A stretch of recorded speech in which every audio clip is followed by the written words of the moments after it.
Welcome to the fine print, ladies and gentlemen. My name is still Caleb Teskey, and today I am joined by Kris Brown, the host of the brand new podcast, Cannasations with Kris. Kris, thanks for being here with me today. Man, thank you for having me. Hmm. I'm just trying to be like you when I grow up, man. You I got think we're the some, same age. You actually, I think. Oh no, wait. You're two months younger than me. Shit. yeah. But you know what I'm saying? The way your podcast is flowing, man, it's just like I got something to chase, and it makes me feel good that there's somebody out there doing better than me, and I can always call you and be like, "Hey, man, what you think about this?" You know what I'm saying? So, hey, man, you doing your thing. So, shit, Thank you. kudos to you, man. Well, I got great guests that sometimes will just jump in their car when they have a shitty internet connection and drive down to fucking Cambridge Cannabis Company to get a good signal. Devin from Smooth, man. Tall Truck, Devin had to do that way back Yeah, when. yeah. And thank you, man. I really appreciate that because I just want people to hear what you got to say here. Right. That's what's up. Appreciate it, man. Before we get into anything serious, will you mind hitting us with a 5-minute life story? Oh man.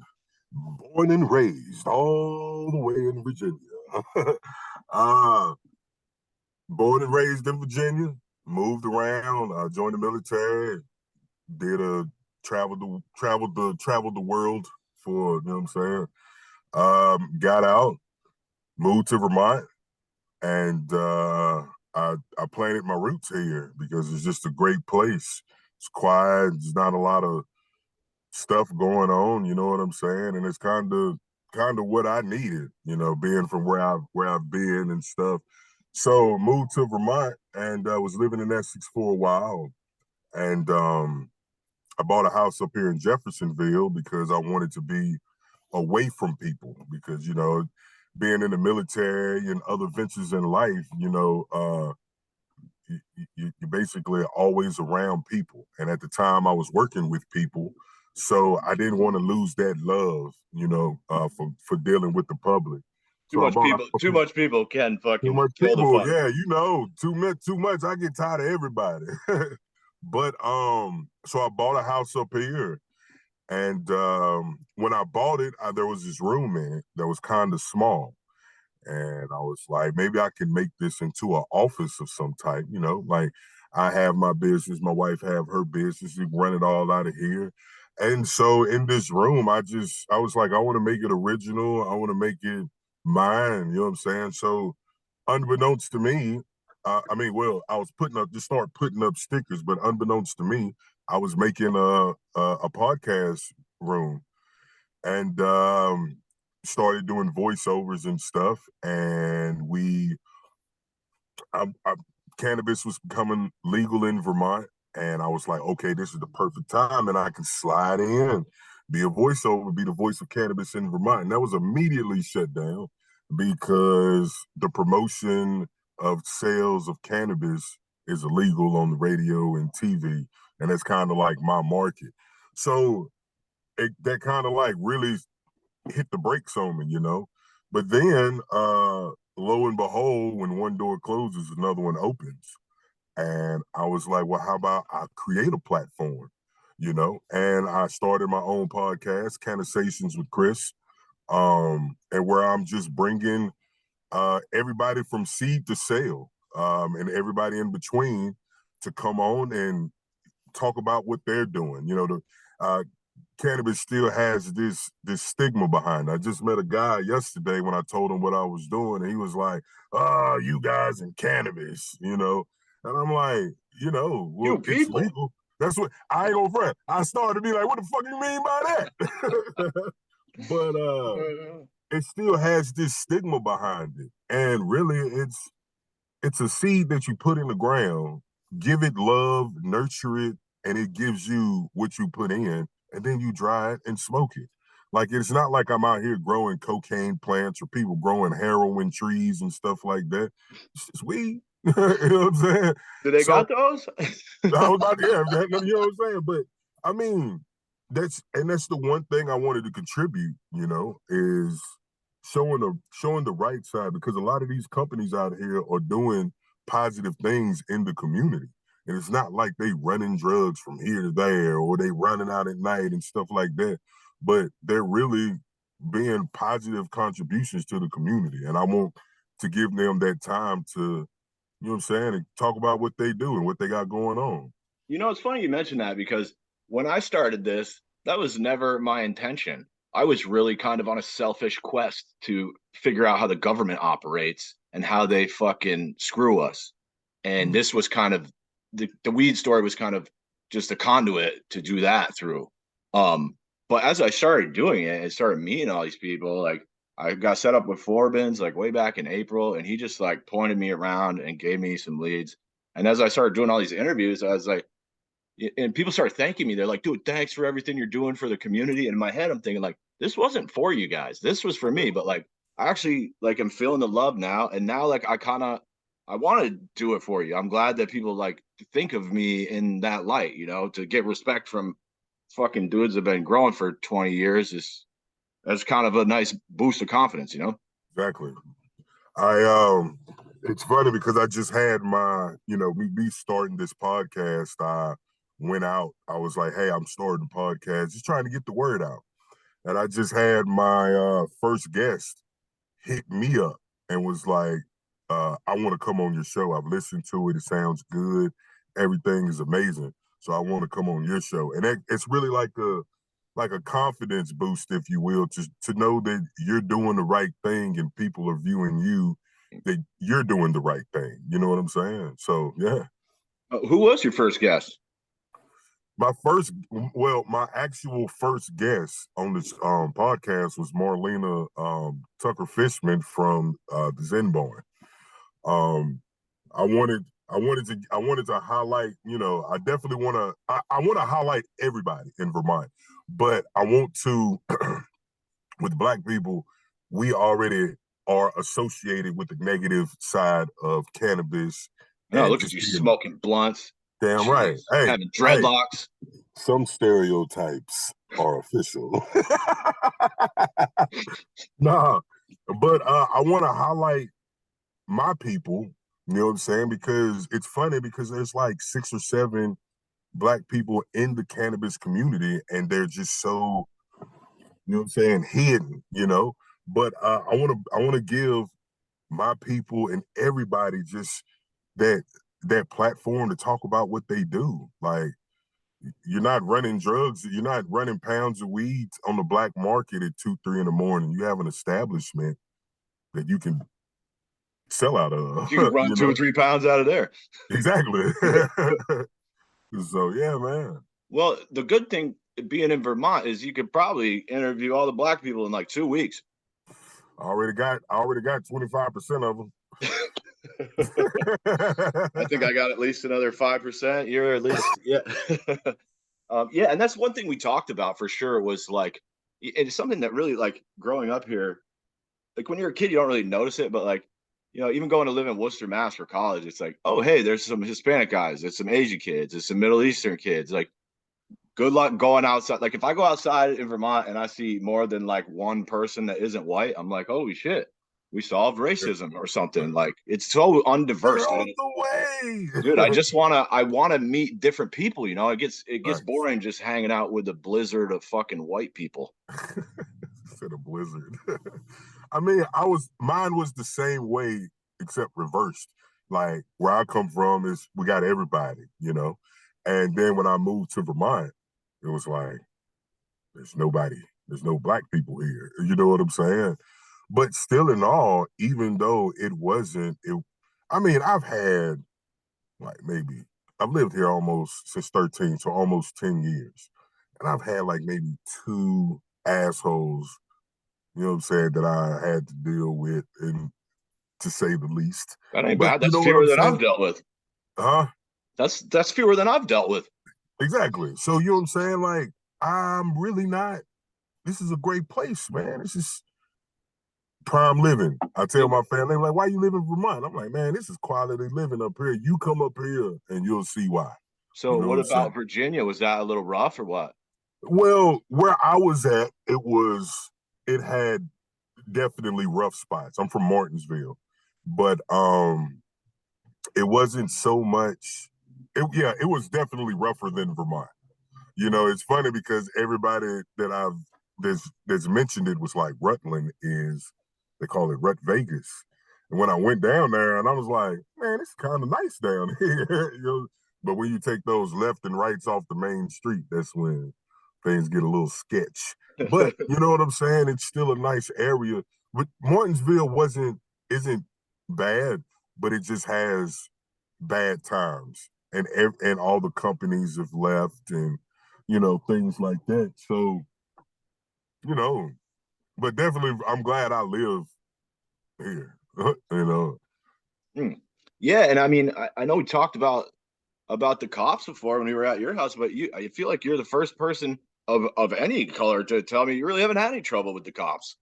The 2 times I got pulled over, one time I was sick, and I was speeding. I was going like 40 in a 25 trying to get home.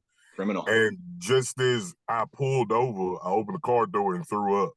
Like, it was legit. I wasn't trying. I threw up, and I was like, "Hey man, I'm sorry. I was just trying to get home." License, registration, gave him my stuff. He gave it back. It was like, "Slow it down and hope you feel better."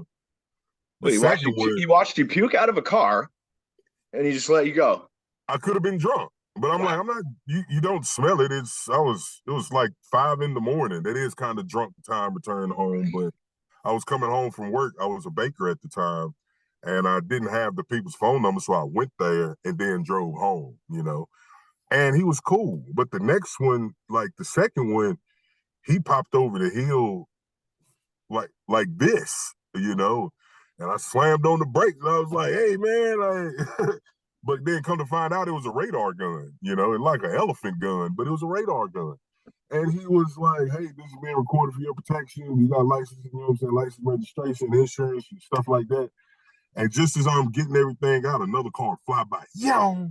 And he was like, "Look, you got your stuff." And I was like, "Yeah, I'm pulling it up now." He was like, "Slow it down." And then he jumped in his car and peeled off after that guy. Today's your lucky day. Hey, sure was. I never get that line. Well, it was very, very relieving to hear that both times.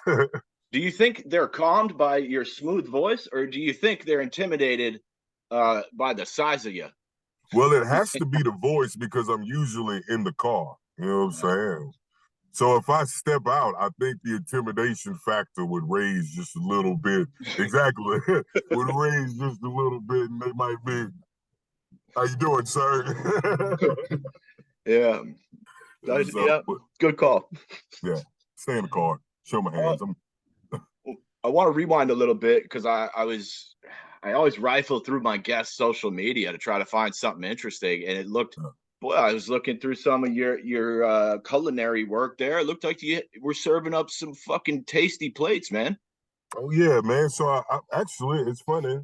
I got the shirt on. It's one of my Oh, favorite shirts. it sucks they shut that down in Montpelier. Yeah. I know, man. It really does. Like, but I went there. I had a great experience. I met a lot of people, met a lot of friends that turned into family. I mean, not a lot, but I met some people.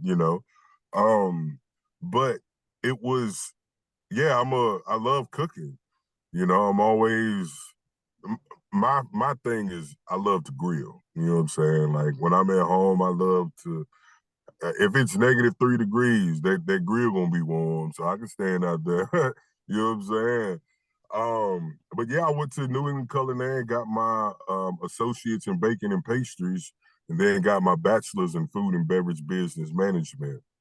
Hmm. So, yeah, Baking and pastries, huh? Yeah. here this big black motherfucker is making these dainty ass cakes and I shit. was just seeing that. So my wife went first. Like, we met. I was a combat engineer and she was a cook in the military. And when we got out and came here, she found New England Culinary, and she just started the culinary program.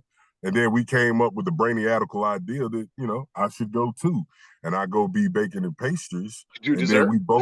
we both get our our bachelors in food and beverage business management. So we just kind of created a power team. And then well, she's still in cooking, she's still chefing, but here I am. You're gonna make me dinner one of these nights, right? Hey, pull up, man. Hey, what you want? Hey, I'll no, bring some. I know what I'm gonna make you. I make probably the best wings I've ever had. I Done. brine them overnight in this special brine. You know what I'm saying? And then go out and render them in the oven for a little bit, render the fat, then throw them on the grill, get that quick char on them there. Oh my God. Heaven. Yeah, so what? Tonight, You know what I'm saying? oh, I got my shameless shout out for Chris Shaba. Man, shout out to man, that's my boy. You know what I'm saying? He's already been on my podcast. We're gonna be releasing his episode in the near future. He's coming But back on next month too. Who else have you had on? man, I've had Nick Smith from Emerald Vision. I've had this other guy. I can't remember his name. Probably sucked. Yeah, it wasn't the best. Caleb, that was his name, man. And I got a couple other guests lined up. I don't want to say them because I like to keep the mystery. But one of those guests, that's what I was saying. One of those guests hit me up and was like, "Hey, I heard it. I want to come on." And it's like, yes, I'm After doing three? it. You know? Huh? After three? Well, yeah, after three, yeah.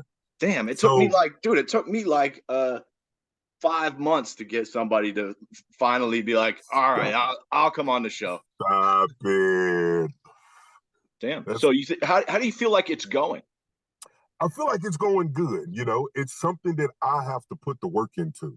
You know, with anything in life, if you want something out of it, you got to work for it. And the one thing that I guess I can say like I don't do well is communicate. Like I like being this mysterious figure almost. It's like I'll pull up, like, oh, that's Kris. And then before you look, as soon as you turn around, I'm already jumped in the truck and I'm out. You know what I'm saying? But I'm having to change that mentality because like it's a community. You know, I gotta, reach out, especially with something like this. I want people to come to me or come to my home and shoot out of my studio. So I have to be personable. I have to be, you know. So, but I think it's a step, and I know that that step is going to be another step. And then before I know it, I'm a sponsorships, commercials, you know what I'm saying? Maybe we can maybe in the future, like the great Caleb Teskey and Kris Brown can collab on something. You know what I'm saying? Like being in this position, the options are endless. So it's going good. And it seems like you started off with a pretty hot guest list right there. I mean, I haven't got to talk to Marlena, but I'm trying to get her and Noah on for next month. But I mean, I know Nick for sure is one of the most knowledgeable guys that I've ever met in my life when it comes to so cannabis. Knowledgeable. Like it's crazy, like the things he was saying, and like just the where he's been. He said he was in the Humboldt Triangle and how that ties into his name, and it's crazy. Like and how he's like with the shapes, and I don't know if you've seen it, but he mentioned the universe. He's really into the universe and how the universe talks. And so I got a couple plants going downstairs, and I needed the what they call the retractable cords to raise the lights up and down. And I hadn't said nothing to nobody. I just said it, and he just popped them out the back of his truck and was like, "Hey, do you need any of these?" I was like, "Hell yeah, I do." So it's crazy how he's very in tune and like he's a good dude, man. I was there for that. I actually saw that, and that was fucking I hilarious. thought you were. I was like, I didn't know, but yeah. Like, actually, I need like 3. Can I get 3? I got 3. He was like, "Why don't you just take 4? Give me a hug." Don't milk it, dude. That's crazy. Yeah. So one thing like that I find really helps, like, it's cool because I don't get to talk to a lot of other podcast guys about shit like this. So like one thing I find really helps is like just to creep through social media, do a little bit of that background, a quick Google search, like you just never know what you're gonna find. And some of the stuff you find, you might just fucking leave it out because some, but sometimes, about it. you'd be amazed what you can find like that. And honestly, I caught Tito Byrne off guard a little bit because I listened to an old interview he did with the Canna Planners guy years ago, where he was talking about how he used to sell bongs door to door at UVM, and I asked him that in the middle of the interview, and he was like, "Where'd you get that?" Like, yeah, you do your homework, huh? Like, yeah, yeah. It's the fine print journalism. I got to do journalism. So yeah. You don't have to. I see a lot of podcast guys who just hit record and they'll just fucking sit there and talk about whatever. And it's not particularly exciting to listen to if you don't have some kind of direction. It's just another fucking dude sitting there in his room fucking talking in front of a house plan. I kind of wanted to try to have just an episode of me talking, but I think that it's like first of all, I've tried it, I've done it, and I know I do voiceover work and I'm in a studio.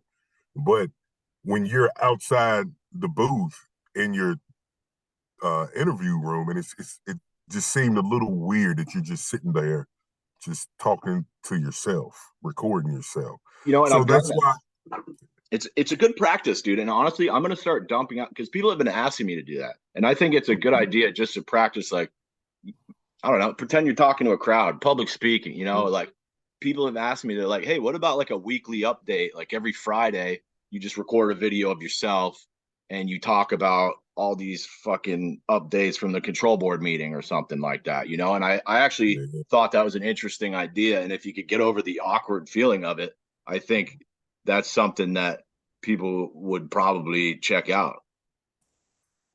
See, that's what I be talking about, man. That's why I gotta take your advice. Like, you don't have to, dude.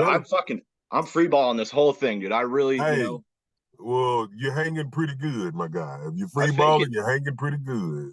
Well, and you know what that is? It's because I do my homework, man. Like, that's good. I don't go into interviews blind. I had to do one blind because I accidentally saved over all of my notes or copied and deleted them. And then I went to do the interview and I pulled it up and there was fucking nothing. And I was just like, uh-oh. But it went well, you know, like once you get comfortable, like, you know, I'm pretty good at just chatting with people. But like, I really like the interviews to be as productive as possible. You know, people are super busy right now and they're offering up their time. And I want it, you know, I want them to be able to say everything they want to say in that time frame. And I don't want to waste your time either. What? Were you going to say something? Wasting my time. This was, man, I'm sitting in my truck with my laptop on my dashboard. Man, I had already I planned all this. There's no wasting of my time. Andrew had a weed dispensary. I guess that's not too bad. Yeah, like I'm going in there right after. You said you got till 2, so we got 45 minutes. I'm gonna milk this one. Let me ask you this, dude. I dipped into your Facebook about page, and in the book section is listed the King James Bible. Are you a religious man? Well, man, you really do your homework. I think that's why you do that, so you can get the compliment if you do your homework. I'm trying to make this as good as I can, my dude. Hey, you do it. You do it well. Well, I'm not going to say like I'm a religious man because I don't really have a religion, so to speak. But I am spiritual. Like I do know that there's somebody greater than me, but I just don't think it's the person who they've said, you know. And maybe I should go clean up my Facebook. You know what I'm saying? But yeah, like I know there's a greater power. Like I know there's something bigger than me. So just to say it, you know what I'm saying? I talked to the higher power a couple times on LSD. Shit was wild. I've found out a lot of stuff on LSD. It's crazy because it's so informative, you know. So yeah, I grew up Baptist, Southern Baptist, going to church every Sundays, Wednesdays, Bible study, Friday, Saturday morning choir practice. Like choir practice. Oh boy, I'd love to hear that choir. Well, there was a lot of people and they get it was crazy. You know what I'm saying? But like I grew up but it's crazy because like, stepping when you jump off the porch and travel the world, there's a plethora of information out there, and you have to pick and choose. You have to filter that information. You can't just hear the first thing that comes and be like, that's the truth. It's like a filtering process. And that's how I've come to where I'm at now spiritually. Definitely not religious. Like there's no, I don't, it's too many religions. Well, what, your parents took you to church, huh, or someone? Oh yeah. Your family? My mother still goes to church. A lot of my family still believe, and they say, well, that we always pray for you. But it's been awkward conversations with my mother and my belief systems and stuff. And but it's like I said, everything is about growth. I I I I have to know other perspectives. I can't just know this. You know what I'm saying? So And you said Southern Baptist? Southern Baptist, yeah. So is this, are you singing like it's like a high energy church with The a the the church. I remember. I know exaggeration, but I remember when I'm going into church, and sometimes we'll come up late and the choir be singing, and then the whole church be singing, and then you got all these the drums going, the organ. It almost seems like the church is bouncing off the I ground. feel. You know what I'm saying? It's so loud, and it's very entertaining. Like I can see how somebody can go in there and immediately absorb that. You know what I'm saying? But oh man, I remember going, and I used to run the PA system and run the microphones and Huh. everything, but it just felt like the church was like bouncing off the ground when they get that going. It's crazy. Like oh, that movie, Don't Be a Menace to South Central. Like, why the pastor gotta have a nice car? Aha, what? Yeah, yes. And then they all start. Grandma starts break dancing. Break Yeah, dance and have a dance battle in the middle of the church. yeah. I feel like um comparatively, religion is still more of a force in the black community than I see a lot of white people just fucking dropping out, but I feel like the the black families are more stable and are more solid. They stick it out in there. Yeah, Is that yeah. fair? Um, I do feel like everybody needs something to believe in. You know, everybody has to have a belief system of some sort. Even the belief of nothing is a belief system. You know what I'm saying? So when you say with the black community, we're so netted in religion because that's what we've had. That's what we've known, and it can't be nothing else. You know what I'm saying? Hmm. But with all actuality, there is other things out there. There is, not saying like it's a lie, like you're believing in a lie, but if you view other stories and how stories align, there's questions. When growing up, I was told, no, don't ask questions, just have faith. And like I'm like, well, how do I guide through life if I can't ask questions? You know what I'm saying? So that's one of the things, like it was kind of, you know what I'm saying? But then, like I said, jumping off the porch, man, like I remember I wanted to fight somebody because they said that they were Wiccan. I didn't know what the hell Wiccan was. And I was like, you what? I'm a Baptist. I'll beat your ass. You know what I'm saying? Like Wrong, Jesus. it seems really like in some areas um um like gang related. Like it's Really? like if how certain religions can't interact with other religions Oh, I because got you. I got you. Yeah, yeah. you know what I'm saying? Like I can't, like Jehovah Witnesses, like you can't interact. Jehovah Witnesses won't interact with anybody who's not a Jehovah Witness. There's nothing they can teach. They can relay the message of the Bible. They can do all these things, but if they're not doing that, then there's nothing that we can talk about. And I think that's rather harsh.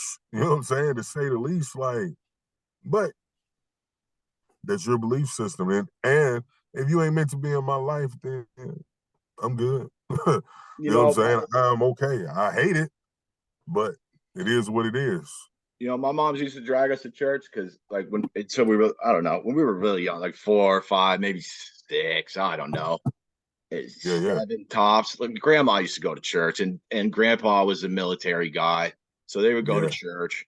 And my great grandpa, he would go to church, and then mom would start taking us. And I just like the only good part about it for me was like at the end, there was just a big table full of cookies and fucking Kool-Aid and candy and all kinds of treats and shit like that. I'm like, wait a minute, did you I guys just? became a coffee addict in church I was because like, I did you put guys like just five. lure children? You just lure children into here with refreshments. Like, this is just a big van, right? I see what's going on here. Like, I didn't like it, and I immediately told my mom, I was like, I don't like this. And she was like, okay, we won't go anymore. And I was like, thanks, because this is fucking weird. Like, it's just It awkward. And they is. put you like at Sunday school, all the adults go upstairs and they put all the kids downstairs. It's like, all right, so now you've separated me from my parents Yeah. and you put me in a room with a stranger and you lured me here with refreshments. And it's all just, it's just Yeah. uncomfortable, dude. And I didn't That was enjoy I, it. I think I was too old for that, but I do remember that they would right before the sermon started, or they would have a point in the church where after a song they would gather all the children and go downstairs. And I did. I never I went, but bet I they was used to like, well, go maybe it's because downstairs. I just thought it was because maybe like all these kids gonna be making all this damn noise. So you know what I'm saying? Like so Put maybe them in maybe the they put was them in on the to dungeon. something. Yeah, take these kids somewhere else so I can tell y'all something, you I know? hadn't considered that. I thought they were trying to isolate us to crank information into our heads while our parents weren't paying attention. Well, and it's what it was. Like you would have to they would crank it in uh uh a more childish type of way, if you will. They're still cranking, they're still teaching. And like I said, it's nothing like I'm not shaming them or anything, but it's just I like to explore my options, and I'm filtering what sounds right when I ask my questions. And if it don't sound right, then it's gotta have another follow-up. And if I can't ask another question, then Right. Like, I why was the snake talking? That boat yeah, seems like too big. I don't know. Like, not big enough for all the animals, but also huge. How the fuck did you build that in the yeah. desert? Is there that much wood out in the desert? I don't know. Yes. Like, Where'd you get all them trees from? you know, what they feed the Makes sense. animals? Other animals? Other animals. That's why they Yes. brought two of everything. It was like, some of you ain't gonna make it. He said other animals. He was like, let's bring them all on. One When of the my doors best open friends, back up, it's probably one ain't of gonna my be as best much. friends. Oh, sorry to cut you off, man. You just got me thinking about one of my best friends. He died of kidney failure, man, when he was like 26. But he was a he was a religious kid. He was from Jamaica originally, and he's the nicest dressed kid. He was always so fucking polite and respect. But he would always come in and he would give me a big hug, and he said, "What's up, man? I love you." And then on the way out, he would always give me a big hug again. He would say, "God bless you, man. I love you." And he would never he would never talk about religion while we were hanging out. We would smoke bong hits, and he was always just like asking me how I was doing, like cheering me up when I was down and shit. And it was never like I thought that was the message of religion, like spread the love and fucking don't be a dick, And it and that should be. and that's what That he was all should be about. And that's the message. I was Exactly. so sad when he died, man. That was a fucking kick in the Yeah. neck. He had a master's in business. He was going for like a PhD in physics or something. He was a super Oh smart kid. man, that's Yeah. crazy. His mom used to come over and smoke bongs with us too. She was cool. Mhm. That's My the my met. mother's I've let her smoke twice. Well, I forced her to smoke twice.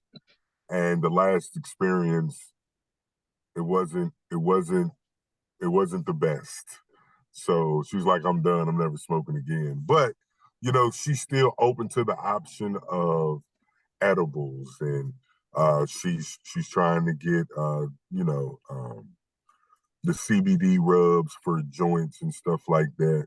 So she's still open to it. But I had some homegrown that was really good, and I actually got some over there. Oh, behind me. Yeah, I saved a couple of little pieces. It actually cured up pretty nice. Yeah, it did. I got Yeah. them. Thank you though. That's awesome. I got Yeah, some. I got the Grove bags, I the saw that. huge Grove bags. Yeah, and those Grove bags really work. Really. And they're going to be a future guest. But I got to get this.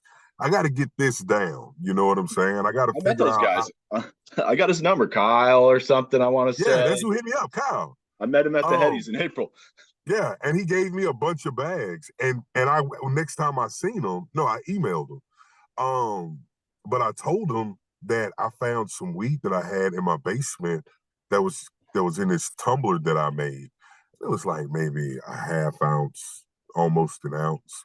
And it's been sitting down there and it was dry. And I took it and threw it in the bag just to see and forgot about it for like a week and then opened it up and man, it was like brand new. Hmm. Brought everything back and I wrote, hey, yo, look, you own to something, man. You own to something. Without any of those little packets that people use to like rehydrate. That's what I used to use a lot. Put them in jars, but them bags, them Grove bags. Oh my god! Does that do Like a it similar does thing? the same thing without the jar. Huh. And you dry it, put it in the bag. When you put it in the bag, that's the curing. Is when it's in the bag. Hmm. You know what I'm saying? Hmm. So He hey, didn't them Grove. explain it like that at the Headies. Man, terrible sales pitch, Kyle. They, well, I don't think he had any 2-year-old weed laying around there. You know? But I'm telling you, man, them I can't wait to have them on because they really did like that. They own to something. He was a nice kid, actually. I was surprised to see them selling plastic bags at the Headies. That really caught me off guard in Vermont, especially with our Yeah, packaging rules. But I stopped to talk to him anyway, and we had a great chat. I'm going to call him yeah. too. Let's see who can get him on first. All right, that's cool.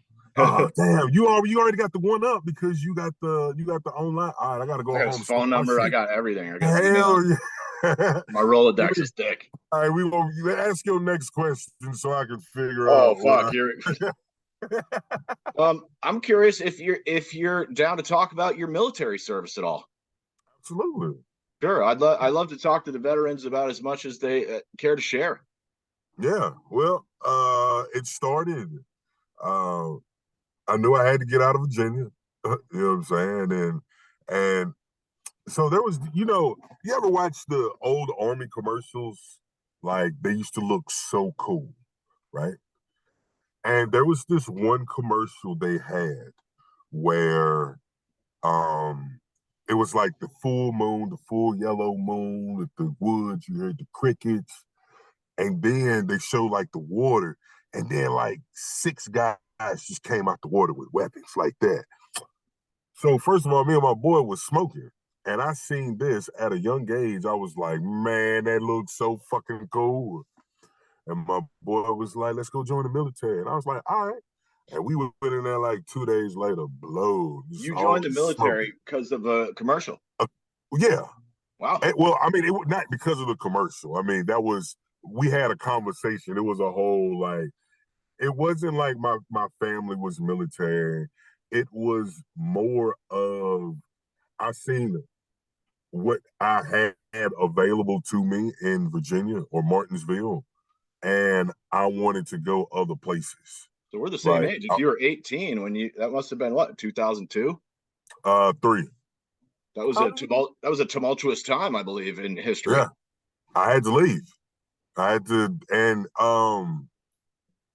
I never thought about that at the time. I was like, well, and it's funny because the recruiters they play a game. They play a game, and they're always like, "I'm I've just trying met to get you in, so I'm gonna give you what you want to know, but nothing what you need to know." So I was just so gun ho and just ready to go.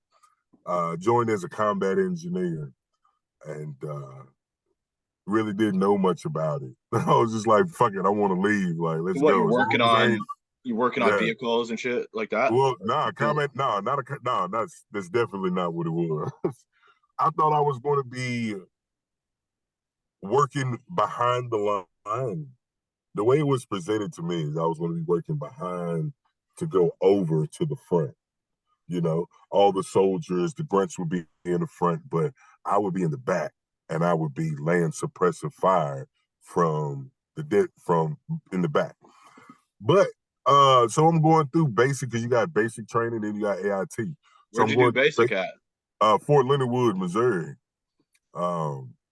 So I'm doing it, going through it, and then the NCO was like, "Y'all ready to?" The drill sergeant was like, "Y'all ready to blow some shit up?" And everybody was like, "Who?" And he was like, "Bangalores and Claymores." And I was like, "Wait, I've seen those things before, and that's people carry them. You know what I'm saying? Like that's not from the back. That's up front." It's World So War II. You're like in the barbed wire hell fence. yeah. So I joined, and that's all them people were. Everybody you seen with the Bangalore, everybody was combat engineers. 12 Bravo. That's what And they call engineering, huh? That is yeah. fucking. So we would, oh man, it was crazy. And I was nervous. I was like, look, I didn't know I was gonna be working with explosives like this. Like, it was like, well, you can leave and probably never do shit again in your life, or you can just stick it out and see where it's at. Or you could not be a fucking pussy. Yeah. Get back in there. And when I went Wow. to that first, like the demo range, and I seen them like blowing up, they was like, hey, drill sergeant was talking, and then he picked up this item off the ground and had a cord running to the ground, and he put his finger in it, turned it, and it was like, psst, and then this explosion had happened. Oh my God. It was like you felt it hit you, like it was crazy.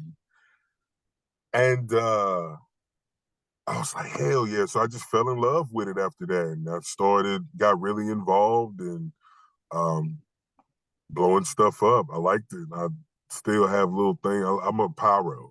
I love burning shit. Are they still But using Bangalores? I thought that was old. I thought they had C4 and fucking all kinds of yeah, shape they got charges all now. that shit. All of it. They still got Bangalores. You know what I'm saying? But then I went to Germany. I was stationed in Germany. When I got to Germany, my unit was just coming back. And then we did all of our training, and then we deployed, you know what I'm saying, in 2006. So it was an experience, you know Where they what I'm send you? saying. I was in Talifar. Yeah, Talifar at the beginning, and then when we were packing everything up to leave, they extended us and moved us. So we left in January. We were supposed to be coming home in December, but October they extended us till March. So I had to stay from January 2006 to March Is 2007. that Afghanistan? No, Iraq. Iraq? Yeah, Yeah, okay. Iraq. But yeah, man, it was had some crazy times with car bombs. Uh, like that's the craziest thing I've ever seen was a car bomb go off. You know, like not close to me, but it was like miles away. But it had such a big mushroom cloud to it. Like we even seen the shock wave come past us. Yeah, I if you can remember, see a car bomb, it's too yeah, close. yeah. I don't think I would be saying much about a car bomb if I seen a car. You know what I'm saying?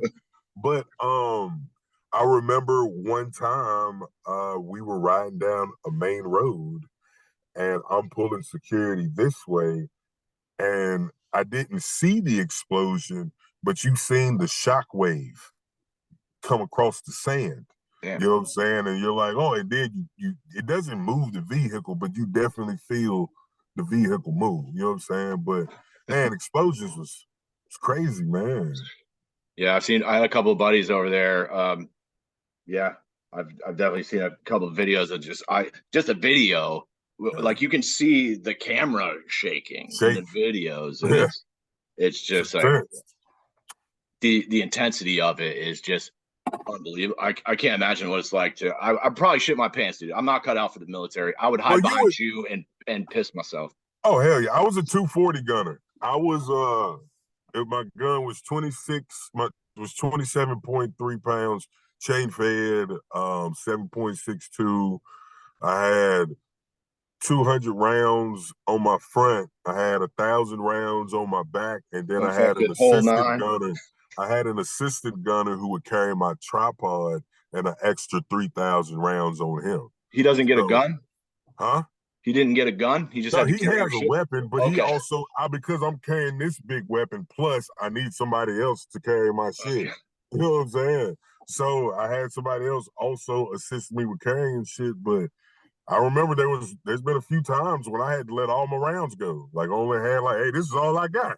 You know what I'm saying? Like a belt this big. I'm like, glad it stopped in time. You know what I'm saying? But yeah, it was some crazy times down there. So how long were you over there for? uh, from January 2006 to March 2007. Yeah. 14 months? Yeah. Hmm. More than what I needed to be. And then I changed my MOS to, which is my job, to supply. I was like, oh yeah, I'll be supply, so then I don't have to do no combat. Then they Now you end up just gotta attaching me carry to a ammo. combat unit. So, Wow. but then after that, I got out. So, like, you know, Hmm. so, So what was it like coming home, man? oh man, look, it was shit. You know what I'm saying? For me personally, because I was married going down, and then we got divorced while we was down and shit like that. But coming home, it was, I'm not gonna say it was bad, but with everything in life, you need growth. You know what I'm saying? So that part of my life was over and a part was beginning. You're Like I don't think I would stepping off a be, different porch here. look, check this out. I wouldn't be where I'm at right now if I was still in my past life, I'll say. And it's because my ex is a cop. She's a state trooper in South Carolina. Hmm. Yeah. So I Huh. was like, so there was no way that we were going to make it. You know what I'm saying? Like there's no way, like, Was she a cop when you met? hell no. Nah. She Okay. just gained the idea to become a cop, which She was became a cop while you were dating. Boy, that must be weird. well, no, she didn't. It was after. It was like maybe 3 or 4 years after. But still in all, I'm like, why are you a cop? Like for real? Like you want to be police? But then she has this like mentality where, okay, I can see you being a cop. You're an asshole, so One of the yeah. first qualifications. Respectfully, just in case she see that, respectfully. I mean, That's all right. everybody falls in their line of work, just like me. I'm a voiceover artist, and now I have my own podcast. Yeah, and cops are assholes. It's just the way it is. You said it, I didn't, but I do second that. I'll say it again if you need me to. That's what the title of that. Cops are assholes. Now let me ask you this, man, because a lot of the veterans I talk to have come back with some amount of PTSD. A lot of them are using the cannabis to help them, Yeah. treat their symptoms. Have you experienced anything like that? I mean, clearly we see you using the cannabis, Yeah. but have you had any kind of mental health problems or any kind of just trouble readjusting? Well, coming, I guess you can say I grew up like not really asking questions and just with blinders on, you have to move forward. Um, so it's been like I've never really considered mental health, but then when things start happening, like I've always thought like mental health was for crazy people, and then like I've always put things behind me. I've always been like, I can, I'm good. If that I'm good, I'll move past it. It's a lesson. Exactly. But now here we are, all these things is happening and things have reoccurred and bringing up things from the past. Like mental health is a real thing, like, you know, and I've been using cannabis for, years. And I don't want to say it's a coping mechanism, but it definitely dulls down the thoughts. Like when I'm not where I'm at, like it's usually like I'm mad. I have, I got a lot of things on my mind. I You know don't what I'm call saying? that a coping mechanism. I call that a fucking medication, bro. Like, Medication, I got the same thing, unnatural. dude. I was an angry kid growing up, and Mhm. sorry to interrupt you, but when my mom first caught me smoking weed when I was 16, like she immediately was like, "You got to go to a treatment program." She was worried I'd end up like my dad, who was smuggling hash. It was a reasonable concern. She was doing her motherly duty, but it was Facts. overkill. And I was trying to tell her, I'm like, "Yo, like I'm depressed. I don't even want to fucking be alive. I fucking hate everything." And then I take a couple of hits of this, and that shit's it's better. It quiets down the noise. Um, I've learned that THC, I mean, cannabis has a property in it. It's called fuck it all. And once you hit it a couple times, you fuck it all, Which man. terpene is that? Terpene is It's actually fuck it all, of alanine. and we're in the science of fuck it allology. But getting back to mental health, like it's crazy that you brought that up because that's something that I've been pursuing over the last couple months, like just having that outlet, somebody to talk to, and maybe just somebody, an unbiased opinion, just not somebody who's my friend who gonna ride with me or be like you right, or somebody that's for the other team, they're like you wrong. You know what I'm saying? It's good to have somebody outside of, you know what I'm saying, to Chaos. yeah, and Yeah. to tell you where to put your chaos, or give you, or just give you the opportunity to figure it out yourself. You know what I'm saying? Because they're not really giving advice. It's more so of, well, how do you feel and what do you think? And then you end up sometimes figuring that shit out yourself. And I think that's a really good thing for that people should have. Yeah. Sounds like some shit my mom would say right there. Hey man, I ain't never Nicely met your stated. mom, but that's not no, you know what I'm She's saying? she's never been wrong about anything important. She's been wrong about a lot of stupid dumb shit, but on all the big shit, never misses it. Spot on. I think that's a Mm. mom thing because same thing with mine. Like there was many times I'm like, that's not right. But then on the big things, the lessons in life, she knew what she was talking about. You know what I'm Mhm. saying? No doubt. So I got a few more here. I want to squeeze them in before we get too far. I don't want to Yeah, yeah. make you late to get back to your wife, but tell us how you got. I want to know how you got your first voiceover gig because I have a friend who's a voiceover artist. Word to Tom Durfee, Yeah. and he tells me it's a very specialized niche and it's really hard to get into. It I I'm not even gonna say that I'm into it. Like I'm still on the outskirts trying to Dip find the my toe. way in. Yeah, you know what I'm saying? Like, but it's definitely a niche market. Like, I'm going to take a page from your book, possibly. But I have it's a big voiceover gig coming up in Atlanta in March that or a voiceover conference that I'm trying to go to. But it's I got my first gig by just grinding, like just hitting people up, writing people, and the first gig I got was a TV show in the Hainan Islands, which I believe is somewhere off it's like the Japanese Hawaii. Um, Okay. but I did like a docu series for them, and I found them on Facebook. I got started getting in all these voiceover groups, and was like, this lady was like, "Hey, I got a job that I would like for somebody to do," and I was like, "Hey, I got a voice, and it's She was interesting." like, "No, buddy."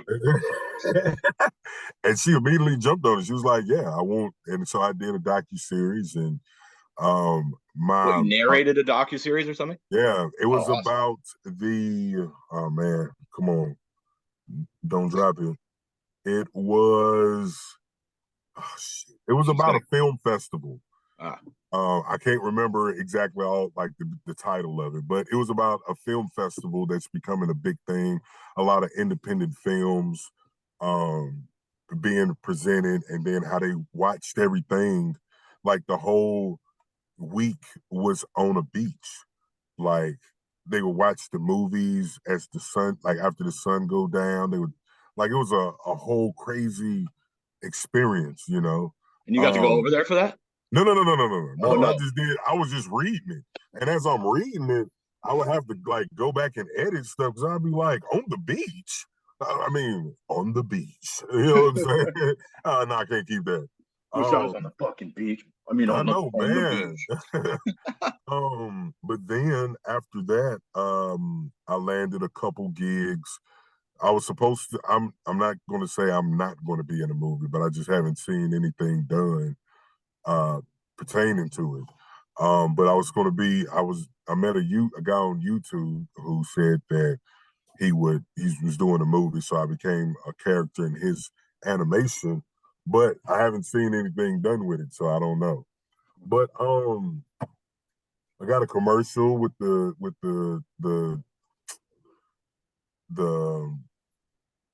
shit. I know you said you got a couple readings and a commercial Vermont coming up. the Vermont Department of Tourism and Marketing.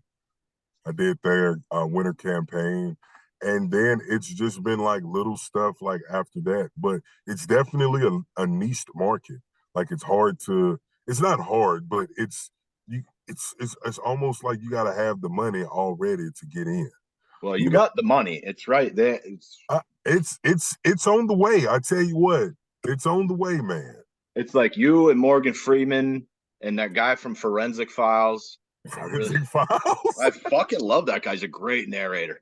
His He voice is has this quality to it. It's like that bass. I actually think you have a nicer voice than Morgan Freeman, and I like the way you talk more.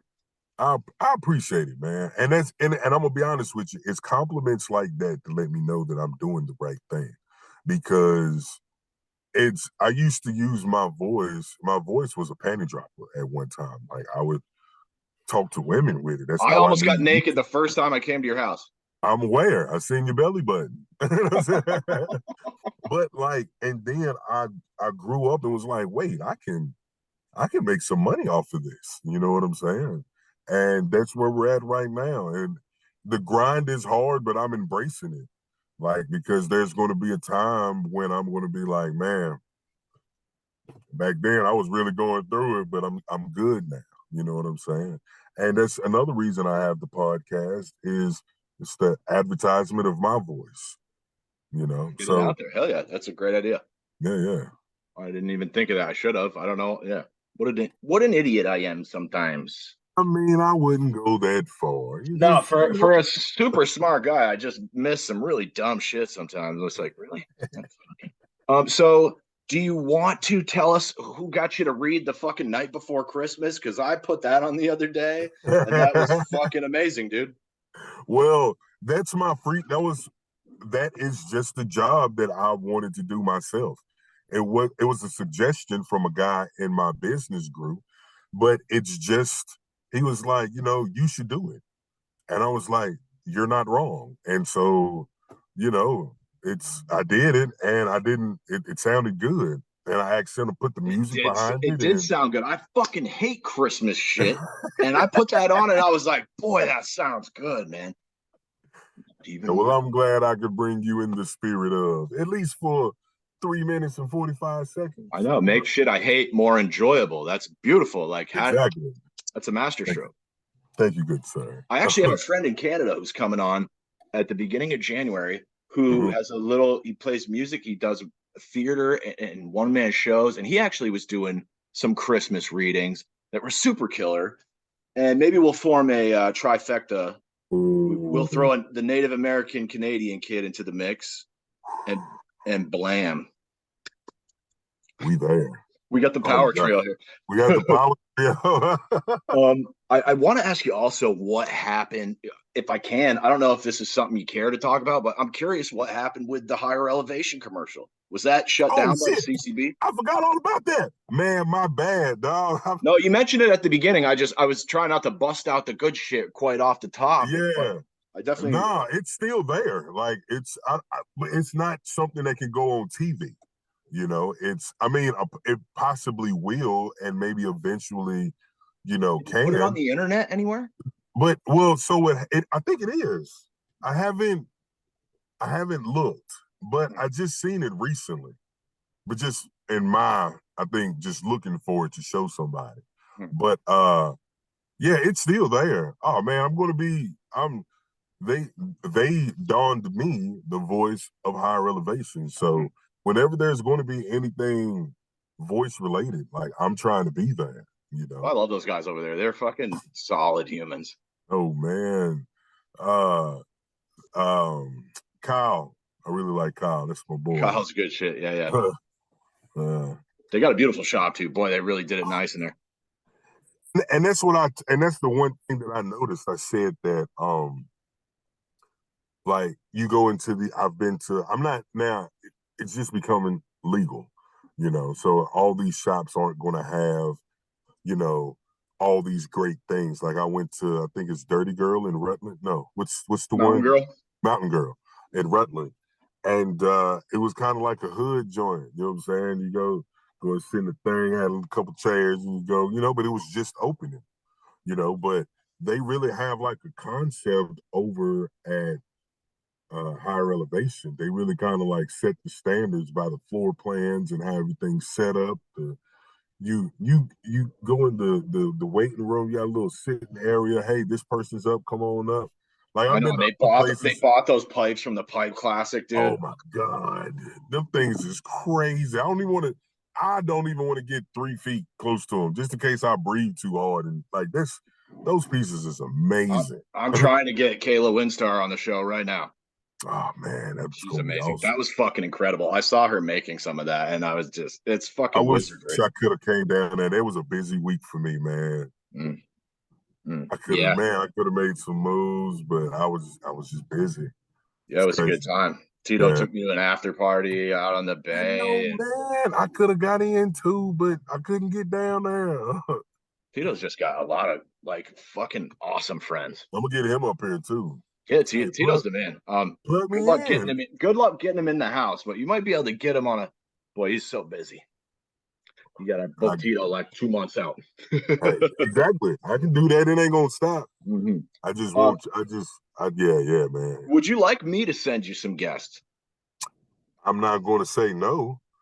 I'm definitely not saying no because I'm understanding that business is about connections, and you've made all these connections. And I told you before, like respectfully, like you're somebody I'm chasing after. Like you've set the standard for me. Like you know what I'm saying. Like you really, you have everybody knows Caleb. You know what I'm saying. What if I send you my overflow list and you can interview them first, and then I'll snipe notes off of your podcast, and then Look at that.